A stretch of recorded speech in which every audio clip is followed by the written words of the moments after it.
Hello, this is Craig from bitsbox.co.uk. This is the latest painting tutorial in our Blanchitsu series. So far we've painted the cloth on this miniature, and for our patrons I did a video where we looked at painting the bone. Speaking of patrons, I just want to say a big thank you to Joseph, Will and Johnny, who are our latest 3 Patreons. We are now out of the extra Blanchitsu bags for our patrons. However, you can still sign up and get many great rewards. The link is down below. So, in this video we're going to paint the sort of silver metal areas. There's quite a few, the claws, the ends of the tubes, and this little bit down here will do silver as well. Of course we want a dark feel still, so of course we will start with lead belcher. So usually, lately I've been using a lot of the scale 75 metallic paints, and they are fantastic. But we're going to keep with the Citadel paints for these videos. So it's literally just a case of applying a base coat of this colour over all the metal areas. You may require a couple of thin coats, but I think I'm just going to do this in just the one. So next up we are going to shade these areas, and I'm going to do a mix of Nuln Oil with some Agrax Earthshade. So this gives us a really sort of dark, dirty brown colour, which is ideal for this type of metal. So again, I'm just applying it all over like so. If you want really dark metal, you could do a couple of coats of this, which is what I'm going to do with this miniature. Okay, so with that wash dry, we can now start with a highlight, and for that I'm going to take some Iron Breaker. So I don't want to go as light as certainly not as light as Stormhost Silver or Runefang Steel. Iron Breaker itself is still pretty light, but that'll be fine. We're going to dirty this metal up more after this highlight. So I'm literally just sort of edge highlighting and just painting some of the raised areas.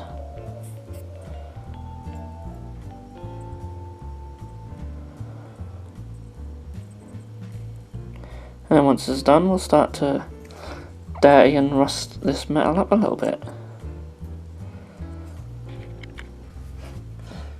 Okay, so there are many ways you can dirty up metal, but I'm going to be taking some of the paints from the Citadel technical range, so I can show off how to use them as well as getting our desired effect. So I'm going to start with Typhus Corrosion.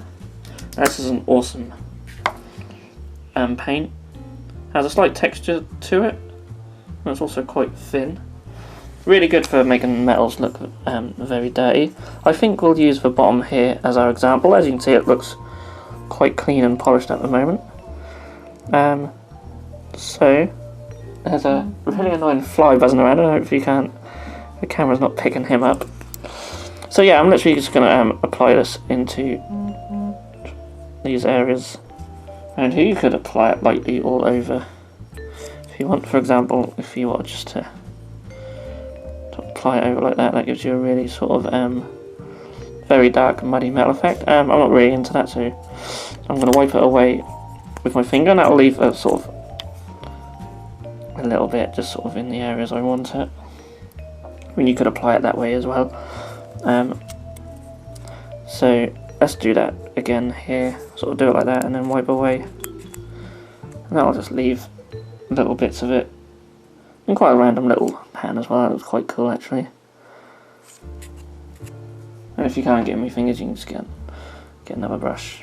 I won't use that one, but you could get another brush and just wipe it away. I'll just use my finger. Do the same on here. And these areas I'll just apply it carefully, just in random little spots, just very lightly, just dabbing it on.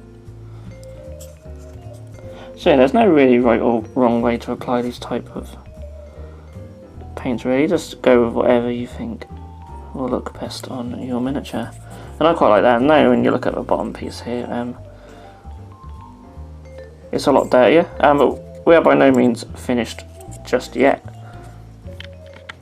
So next up, we're going to take another little technical plate with paint, and we're going to take Riser Rust. So this is of course to add a rust effect. This is like a dry compound from the technical range. So of course we're going to be dry brushing this on. Now I don't want a great deal of rust on this miniature, so I'm just very lightly doing this just on the edges. It's going to be a very subtle effect, but that just adds a little bit more slight colour to the metal, just make it a little bit more interesting to the eye. See, I'm doing it very light, so it's almost just like tinting that edge highlight ever so slightly. Always best with these rust effects just to always focus on edges and raised areas a bit more. You can see it's just add a little bit of orange rust to the fingers.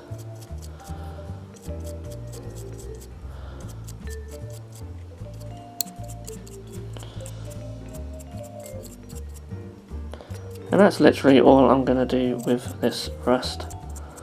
So just very small amounts, just adding a tiny little bit.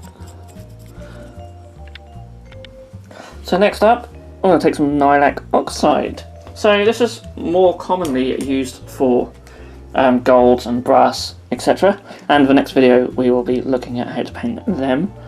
But you can also use it for silvers as well. Just don't use it a lot. And that's exactly what we're going to do here. Just use a very small amount. I'm even thinning that out a little bit as well.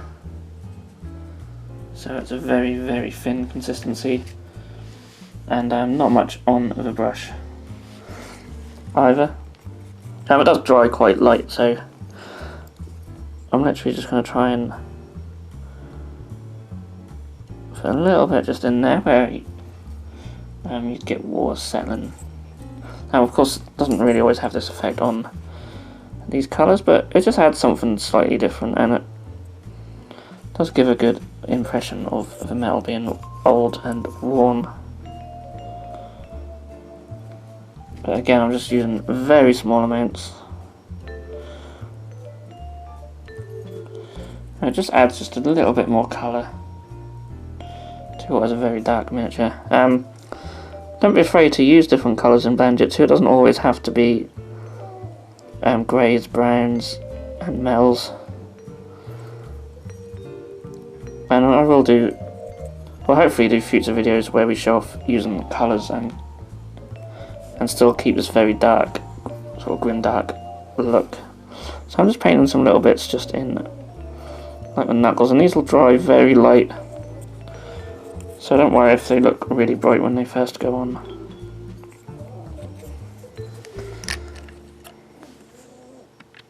Okay, so lastly, contrary to what I said earlier, we're actually going to take some Stormhost Silver. So this is going to be used as a highlight, but not necessarily an all over edge highlight. We're just going to pick out some random little areas just on the metal, just on the edges, corners and raised sections. So just very small amounts again. Just do a little just on the edge here.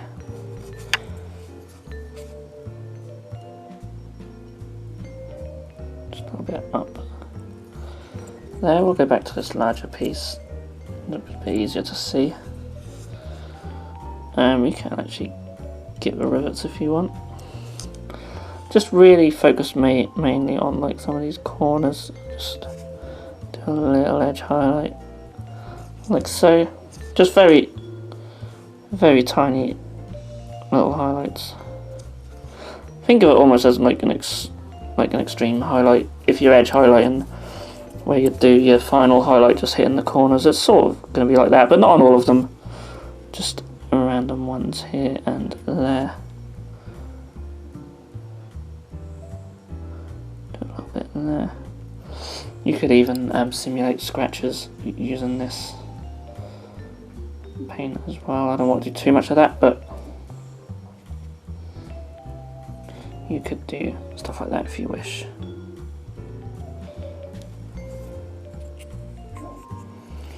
Don't even get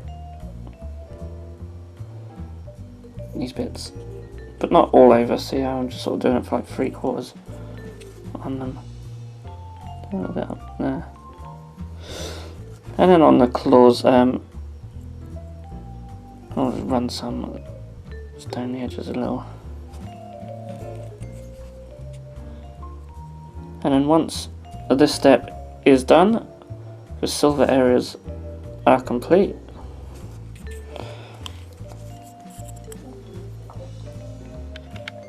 So here we are, very dark, again very worn, old rusty metal on here. I may just do a little bit of changes on the claws there. As you can see, I've done all the edges of all of them with the Stormhost silver, and it just looks a bit too uniform for my liking, so I'll add a couple more little bits of Stormhost silver in there. But apart from that, I'm really happy with how this old worn metal's come out. Of course, you don't have to use it on Blanchitsu warbands. Whenever you want just an old rusty style of metal, you can certainly use this technique for that. So thank you all for watching. In the next painting tutorial, I'm going to focus on this band around his collar, or around the hood, sorry, and we'll do that in like a gold, just so I can show off how to paint off gold. So all I have to say is thank you so much for watching. If you enjoyed this video, you can of course give it a thumbs up, and if you wish, you can subscribe to our channel. So I'll see you all again in the next video.